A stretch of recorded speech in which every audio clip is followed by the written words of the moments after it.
Bonjour, merci à Diendé TV d'être passé aujourd'hui au niveau du service régional pour que nous puissions discuter du changement de paradigme qui est intervenu au niveau de la CMU.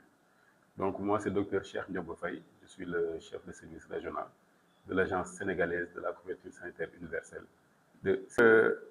Au départ, il y avait l'Agence de la couverture maladie universelle qui a été mise en place par un décret en 2013.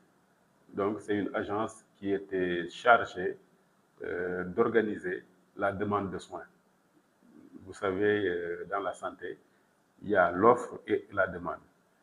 L'offre de soins est assurée par les structures sanitaires, les postes de santé, les centres de santé, les EPS, les officines privées et le secteur privé de la santé.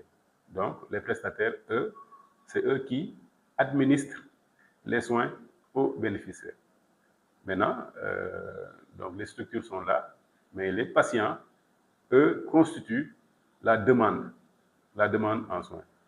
Donc, on s'était rendu compte avant cette date que le taux de couverture du risque maladie au niveau du Sénégal était très insuffisant.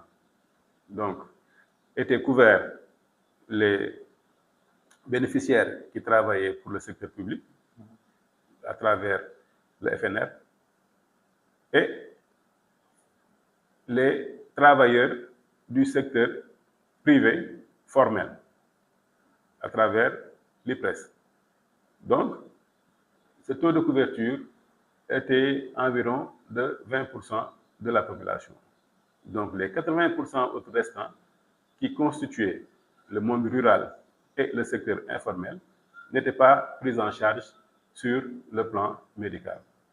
Donc, c'est ce qui a motivé la création de l'Agence de la couverture maladie universelle. Au début, notre mission était d'organiser cette demande au niveau communautaire à travers des mutuelles de santé communautaires. Donc, la première stratégie qui a été utilisée, c'était le mode DECAM. Ça veut dire au moins une mutuelle de santé par commune. On s'est retrouvé avec beaucoup de mutuelles de santé, mais quand on a fait une étude d'évaluation, on s'est rendu compte que le membership de ces mutuelles n'était pas très important. Donc, c'était des mutuelles qui n'étaient pas très viables. Donc, on a décidé dans un premier temps de relever le niveau de mise en commun des risques. Ce qui fait que ces mutuelles de santé communales ont fusionné pour donner naissance aux mutuelles de santé départementales. Ça permettait, dans un premier temps, d'augmenter le membership et puis ça permettrait d'avoir un début de portabilité des soins. Parce que la mutuelle de santé communale contractualisée avec le poste de santé qui était au niveau de la commune, avec le centre de santé qui était au niveau de la commune et avec l'EPS qui était au niveau de la commune. Maintenant, la mutuelle de santé départementale, elle peut contractualiser avec toutes les structures de santé qui sont au niveau du département. On a fait une seconde évaluation qui a montré que le niveau de taux de pénétration et le niveau de membership restaient toujours insuffisants. Et puis, au niveau des bénéficiaires, il y a deux parties. Il y a une partie qui est contributive et une partie qui n'est pas contributive. La partie non contributive, c'est les bénéficiaires de bourses de sécurité sociale, les détenteurs de la carte CEC. Quand on a fait l'évaluation, on s'est rendu compte que cette cible était un peu laissée en rade.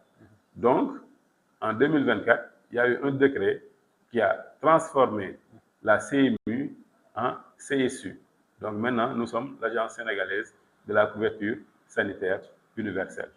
Maintenant, au départ, notre mission, c'était d'encadrer ces mutuelles de santé, de les professionnaliser pour que ces mutuelles de santé puissent acheter les soins au niveau des prestataires.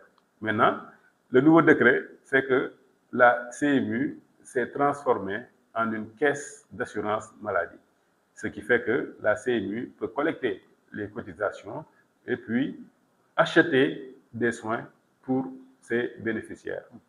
Donc, c'est ça qui est le changement de paradigme. Il faut rappeler aussi que pour la CMU, il y avait deux parties, deux volets. Il y a le volet assurantiel qui est représenté par les mutuelles de santé, mais il y a aussi le volet assistentiel.